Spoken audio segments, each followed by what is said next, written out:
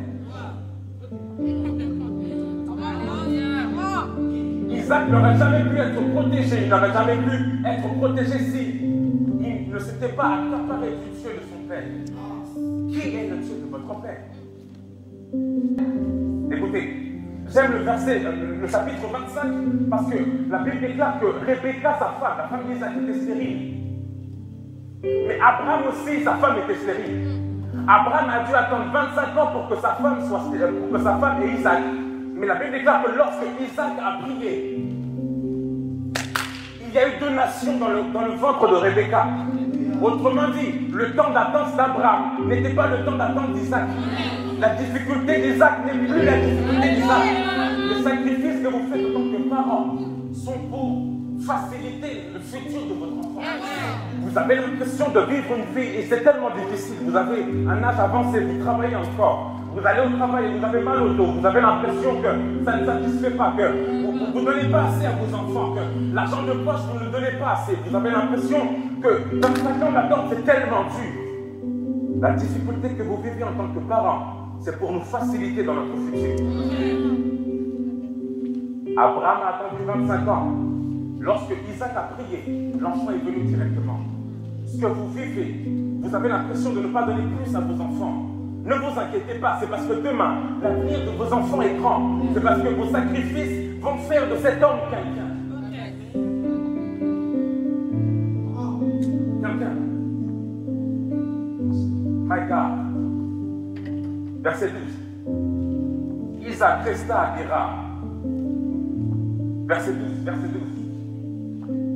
My God. Isaac sema dans ce pays et il recueillit le centuple cette année.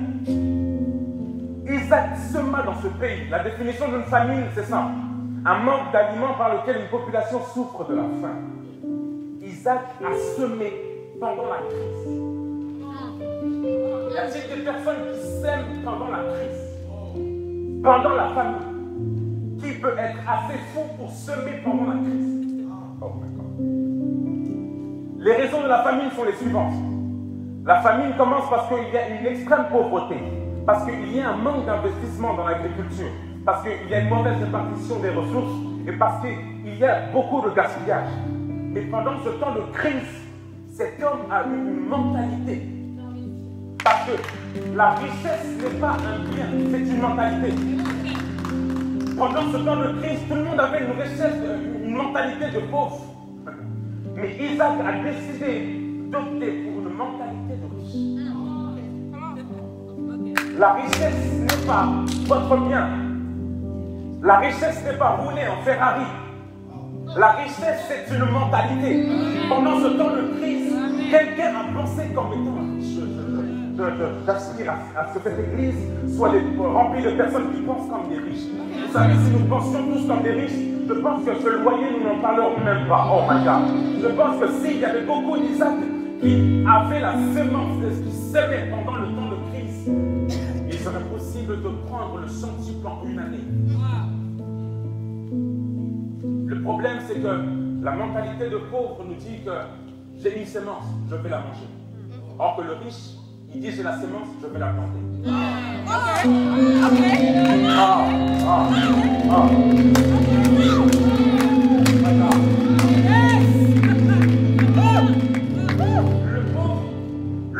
Le pauvre est rapide dans sa manière à manger. Le riche pense dans le long terme. Le riche décide de semer en temps de crise. Le pauvre se dit, je veux remplir mon ventre maintenant. Je veux que les gens me voient avec ma Lamborghini maintenant. Je veux que les gens me voient avec des biens maintenant. Or, le riche se dit, laisse-les, moi je vais semer. La mentalité d'un riche. My God, il reçut le centuple parce qu'il a travaillé, il a décidé de labourer la terre. Il a décidé d'être un investisseur. Oh my God, il a décidé de voir sur le long terme. La bénédiction financière est pour les mains. Elle n'est pas pour la bouche, elle est pour les mains. Souvent nous passons notre temps à prier, Seigneur, donne-moi de l'argent. Mais nos mains ne sont pas en effectivité. Rappelez-vous, Votre ventre dépend de vos mains. La Bible déclare que vous servirez l'Éternel. Il ne vous bénira pas vous. Il bénira votre pain. Dieu ne vous bénira pas vous. Il bénira votre pain. C'est à vous de prendre la farine et de faire le pain. Car il bénit le pain. Il ne bénit pas vous, il bénit le pain. Dieu bénit l'œuvre de vos mains. Oh my God. Dieu bénit les travailleurs. La splendeur est réservée à ceux qui acceptent de faire le pain. À ceux qui acceptent de semer dans le temps. Il bénit l'œuvre de vos mains. Quel est votre talent? Je suis frustré. Quel est votre talent? Qu'est-ce que vous êtes appelé à faire sur la terre? Nous courons toute vie, nous voulons faire certaines choses. Mais qu'est-ce que vous mettez en place? Quelles sont vos stratégies? Dans le temps de crise, quelles sont vos stratégies? Y a-t-il des travailleurs, des personnes dont le cerveau fonctionne? Les physiciens disent qu'il y a 60 000 pensées par jour. À quoi pensez-vous chaque matin? Matin, soir, à quoi pensez-vous? Vous pensez à l'ex de quelqu'un? Je suis fatigué de penser à l'ex de tel. Mais quelles sont vos discussions? Dans ce temps de crise, quelqu'un ne s'est pas arrêté à se dire qu'il y a beaucoup de gaspillage, il y a une mauvaise répartition des ressources. Mais quelqu'un s'est dit que je vais semer. Je vais semer. Dis avec moi, je vais semer. Oh. L'église est tellement pauvre parce que à chaque fois, vous nous mangez la sémence. Personne ne veut plus semer vous. Personne ne veut s'abstenir de certaines choses. Oh. La Bible déclare que cet homme devint riche. Il alla s'enrichissant de plus en plus jusqu'à devenir fort riche. Écoutez, ne me parlez pas de splendeur s'il n'y a pas de finance. Oh, ne me parlez pas de splendeur s'il n'y a pas de finance quelque part. Il est possible d'être chrétien et d'être millionnaire, je le dis. Il est possible d'être chrétien et d'avoir... J'ai l'impression que c'est un sujet tabou pour parler de l'argent. Il est possible de semer. Isaac était un appelé de Dieu, mais les finances suivaient Isaac. Parce que c'était un travailleur. Cet homme devint riche. Il alla s'enrichissant. En s'enrichissant. C'est une mentalité. La pauvreté est une mentalité. L'Église, pourquoi l'Église ne peut pas devenir une puissance économique? Pourquoi l'Église ne peut pas devenir une force économique pour la France? Nous recevons un SMIC, nous voulons... Mais qu'est-ce qu'on met en place pour pouvoir dire dans le long terme, regarde ce que je peux gagner? Je reçois un SMIC, mais qu'est-ce que je peux mettre en place, moi? C'est pour moi, Dorcas, je commence à travailler, je suis jeune, ou je suis peut-être papa, je reçois un salaire, mais qu'est-ce que je peux mettre en place? Ne me parlez pas de splendeur sans stratégie. Personne n'est devenu quelqu'un s'il n'a pas mis une stratégie en place. Quelles sont vos stratégies? De quoi parlez-vous? Lorsque vous parlez au téléphone avec cette personne, à parler des autres, mais c'est bien beau ça. Mais qu'est-ce que vous faites pour vivre cette splendeur? J'aimerais frustrer quelqu'un. Pourquoi? Pourquoi? À quoi pensez-vous? À quoi pensez-vous? La Bible déclare que Christ dit à Philippe, avec quoi achèterons-nous du pain? Il n'a pas dit avec quoi prêterons-nous du pain. Il n'a pas dit avec quoi quémanderons-nous du pain. Il a dit avec quoi achèterons-nous du pain. C'est Christ qui pèse ses mots et qui ne demande pas qu'on lui donne du pain, mais il veut acheter le pain. Le pain s'achète. Christ a lié les finances au ministère.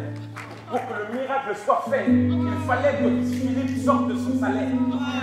Christ était en train de demander à Philippe, est-ce que tu as un CDI parce que la foule a faim, j'ai besoin des travailleurs. Le miracle ne peut pas se faire s'il n'y a pas de travailleurs. Heureusement qu'il y avait un jeune qui lui avait acheté du pain et du poisson ce jour-là. Heureusement qu'il y avait un jeune qui avait un CDI et qui avait du pain et du poisson pour donner à Jésus-Christ. Christ a besoin des travailleurs. Christ a besoin des personnes qui travaillent. Pour que le miracle soit fait, pour que la multiplication soit faite, il fallait qu'un jeune homme paye le prix à la boulangerie, aille à la poissonnerie pour avoir ce qu'il avait. Avec quoi achèterons-nous du pain? Avec quoi? Avec quoi?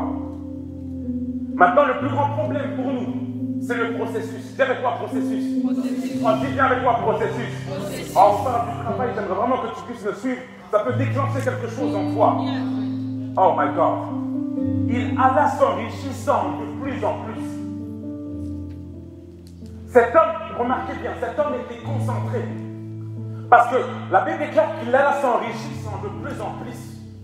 Jour après jour, il était concentré. Vous voyez, quand vous arrivez à une certaine somme d'argent, il est facile pour vous de se dire non, je vais plutôt acheter ça. Je vais plutôt acheter ça, un talon. Je vais plutôt acheter ceci. Mais cet homme était concentré dans sa sémence. Il voulait devenir fort riche. Celui qui veut devenir fort riche doit accepter de s'enrichir de plus en plus, de se concentrer. My God, comment? C'est pas la suite. 14, c'est 14.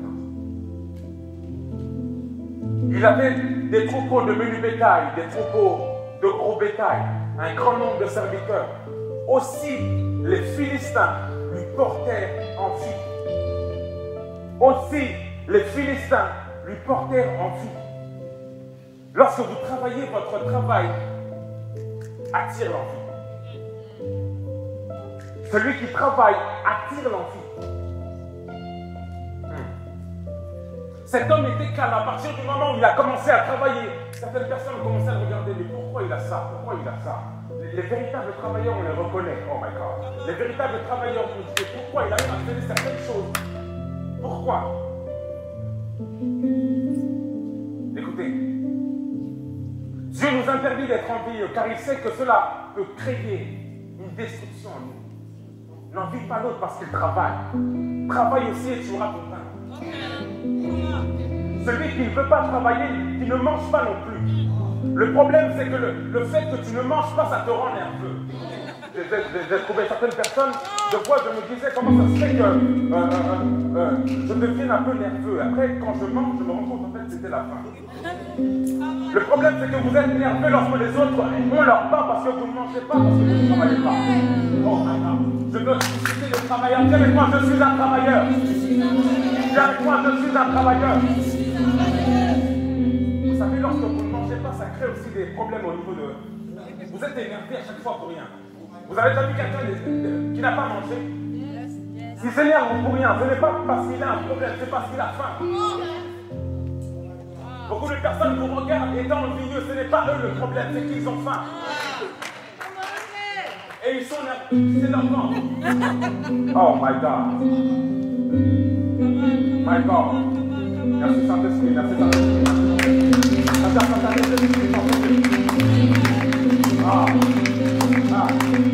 Voici 4 aspects de l'envie. 1. C'est le désir d'obtenir ce qui ne nous convient pas. La soif de puissance vis-à-vis des autres. Le désir de tout contrôler, d'acquérir des richesses par soi-même et de recevoir l'admiration des autres. Vous êtes tellement envieux que vous voulez tout contrôler. Pourquoi tu as fait ça? Hein? C'est quoi ton prix, c'est quoi ton truc? Qu'est-ce que tu fais?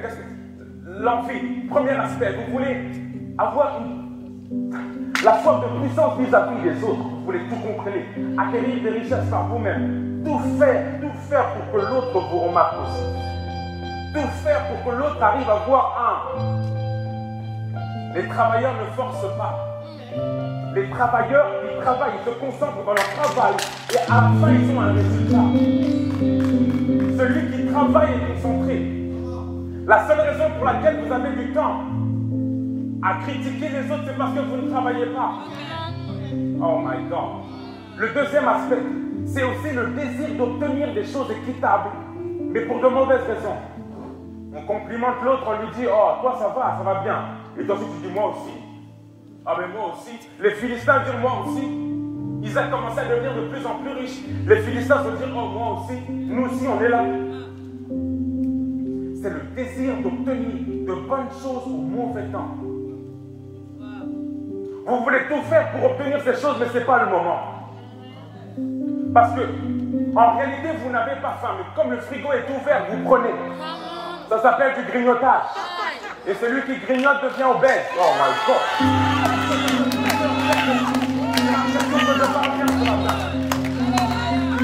que je très bien ce matin. Vous n'avez pas faim en réalité. C'est parce que le frigo est ouvert et vous avez vu le yaourt. Vous dites, ah, je peux le prendre. Oh, vous n'avez pas faim. C'est l'envie. Vous êtes envieux. Oh my God. On peut acclamer Jésus en ce lieu.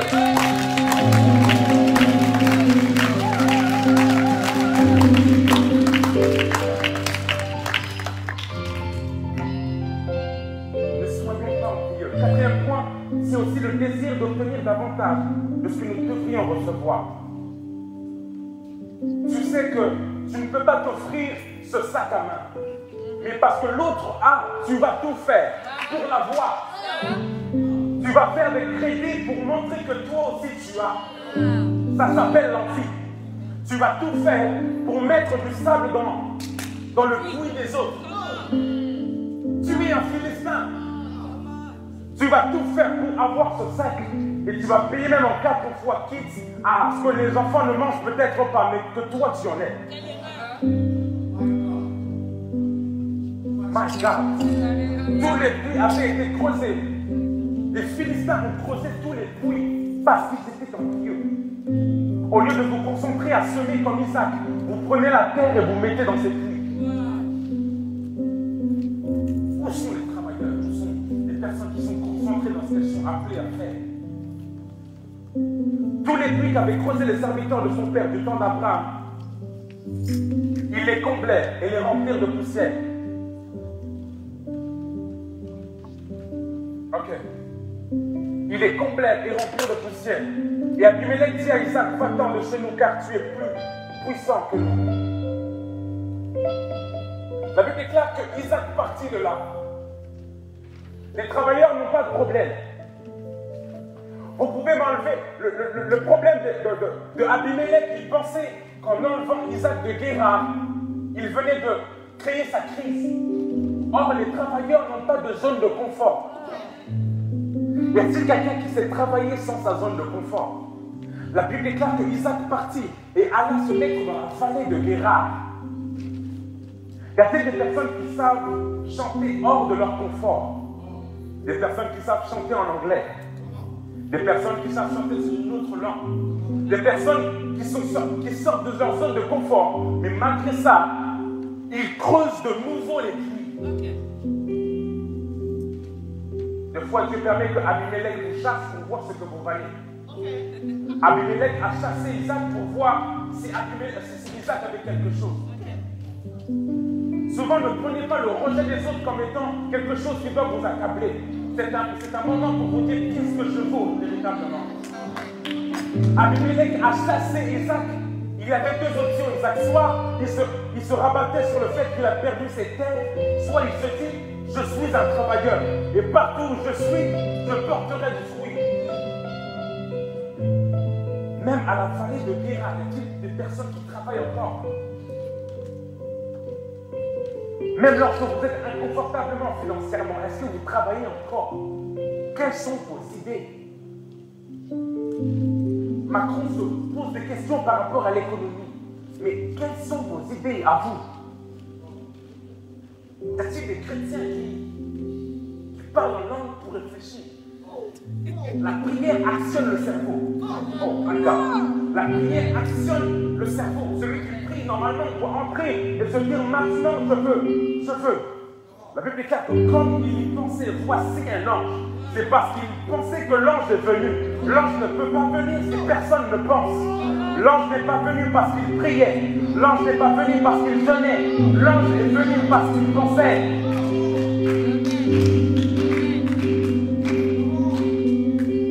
Vos pensées peuvent attirer le ciel sur la terre. Oh. Celui qui réfléchit peut attirer le ciel sur la terre plus que celui qui prie. Parce que cette fois-ci, l'ange est venu parce qu'il pensait. À quoi pensez-vous? 21 ans, 22 ans, 32 ans, 35 ans, 40, 50 ans. À quoi pensez-vous? Vos pensées peuvent amener l'ange à venir. Oh my God. Tu es plus puissant que nous. Et quand on parle dans la vallée de Guérard où il s'établit, Isaac creusa de nouveau les puits d'eau qu'on avait creusés du temps d'Abraham, son père, et qui avait été comblé par les Philistins après la mort d'Abraham. Et il leur donna les mêmes noms que son père leur avait donné. Je prie qu'il y ait des fils qui rétablissent ce que les ennemis de leur père ont fait. Je prie qu'il y ait des fils qui fassent plus que leur père. Je prie qu'il y ait des... je crois que quelqu'un doit recevoir cette parole.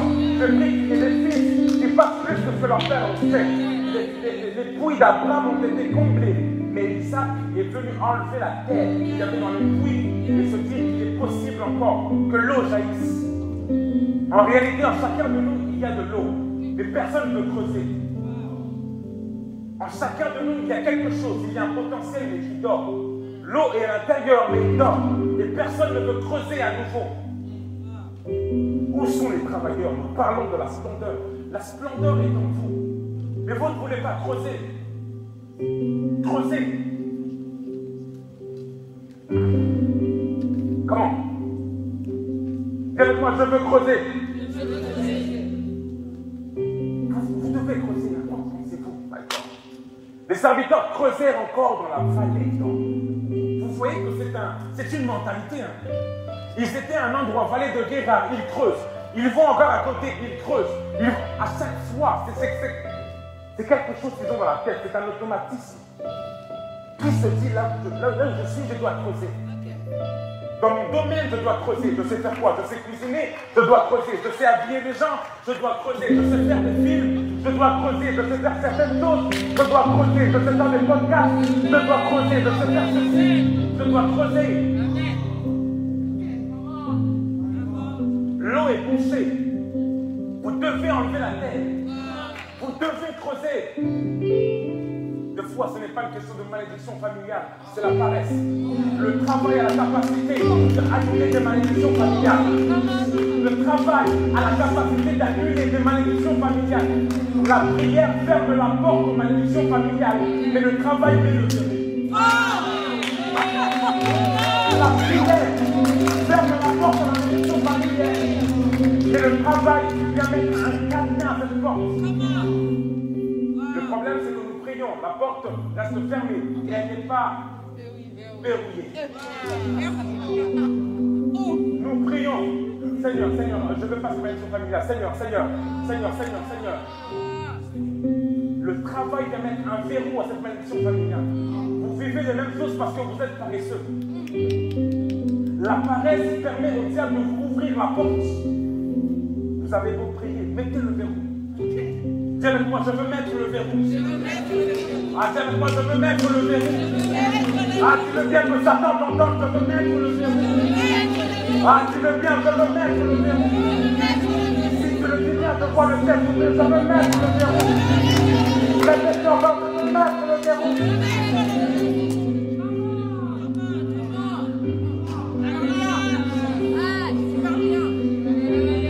La prière ferme la porte. Mettez le verrou. Mettez le verrou. Et quand bien même il n'y a pas de trou dans cette porte, créez vous-même. Devenez vous-même le serrurier de cette porte. Vous vivez des malédictions familiales. Mais pourquoi? J'ai arrêté de me dire que dans ma famille, il y a ça. Les jeunes de mon âge commencent à vendre de la drogue. Les jeunes de mon âge ne peuvent pas se marier. Les jeunes de mon âge, moi je prie et je travaille et je mets le verrou. Il est possible de vivre la splendeur, mais disciplinons-nous. Je prie, je travaille. Je prie en travaillant. Je travaille en priant, je prie en travaillant. Je travaille en priant, je prie en travaillant. Matin soir. Nous entrons une fois dans les périodes de jeûne excessif. Alors que le problème n'est pas ça, c'est que vous êtes paresseux. Vous préférez poser les genoux au sol matin, midi, soir. Or que Dieu veut vos mains aussi. Oh my God. Le bishop disait dernièrement, Dieu veut vous donner, mais vous fermez les mains. Seigneur. Mais le ciel est ouvert, il faut lever les mains. Vous allez de prophète après prophète. Seigneur, prophète, pourquoi je vis ça? Pourquoi mon pasteur n'en vit pas? Ce n'est pas le problème de quelqu'un, c'est ton problème. Mets le verrou.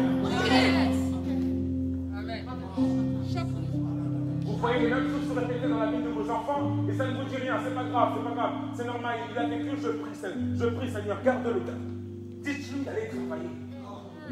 Dites-lui de mettre le verrou à cette porte. Vous l'avez peut-être vécu vous, mais dites-lui, je t'interdis de vivre ce que j'ai vécu. Je t'interdis de vivre dans ta famille. Je t'interdis de vivre dans la même maison que j'ai vécu. Je t'interdis de conduire la même voiture que j'ai vécu. Je t'interdis d'avoir le même salaire que j'ai. Je t'interdis d'avoir le même métier que j'ai. Je t'interdis d'avoir ce que j'ai eu. Allez travailler. Il ne veut pas taper-le, allez travailler. Deux fois des bonnes chiffres, ça réveille. Deux fois la ceinture, ça nous rappelle des choses. Hein. Réveille-toi. C'est l'heure d'aller à l'école. Réveille, je veux pas que tape-le. Toi, le problème, c'est que tu vis tout. C'est pas grave. Oh, je me pose la question, pourquoi il est comme ça, mon enfant? Tape-le. Tape-le. Tu le tapes pas en méchant, mais tu le tapes pour son bien. Parce que tu veux qu'il ne vive pas la même chose que tu as vécu. Ce n'est pas de la méchanceté, c'est de la propulsion dans sa destinée.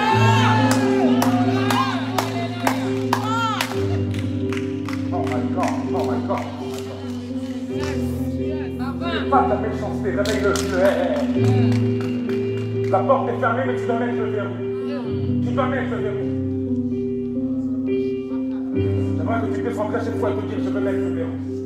Ouais. Je veux mettre le verrou. C'est pas une histoire d'arrière-grand-père, d'arrière-grand-père. Je veux mettre le verrou.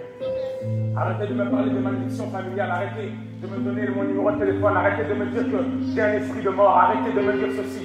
Ce n'est pas ça. Je veux mettre le verrou. My God. My God. Les bergers de Kéra, qui est l'air les bergers d'Isaac, en disant l'eau est à nous. Toujours des querelles.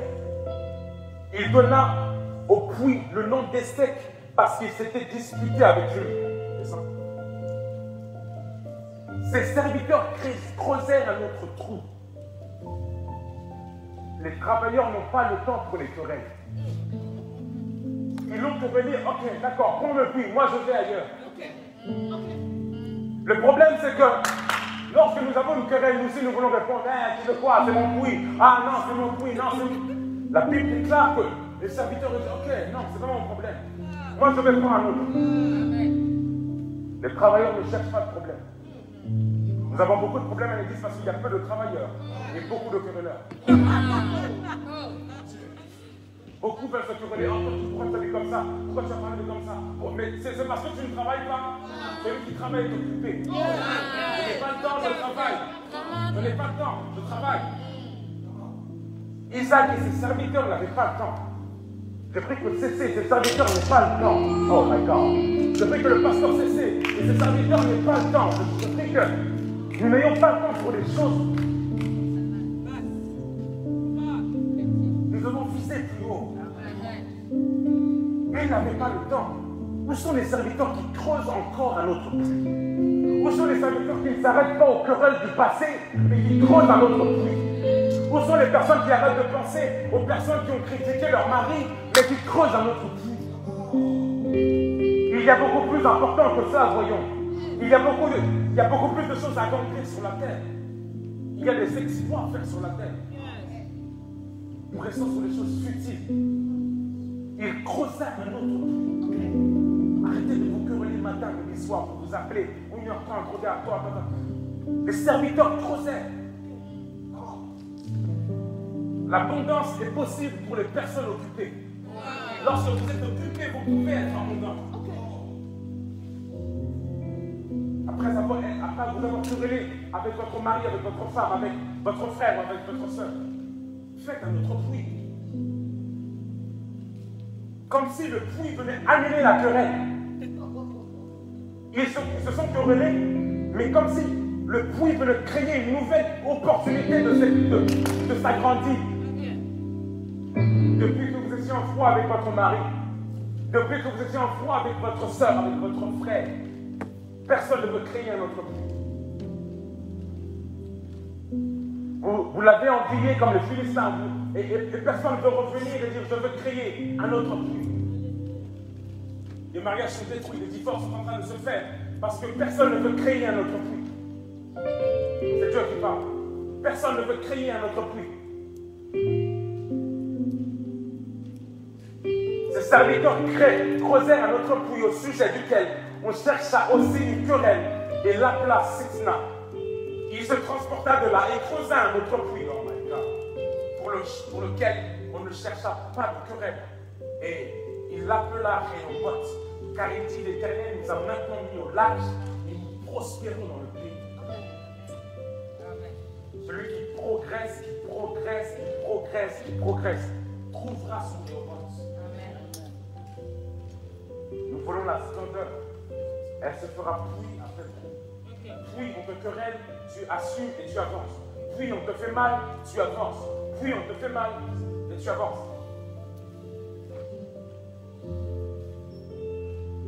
Rehoboth est disponible. On va se lever pour prier. Comment?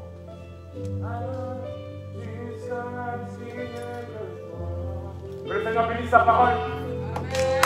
Que le Seigneur bénisse sa parole.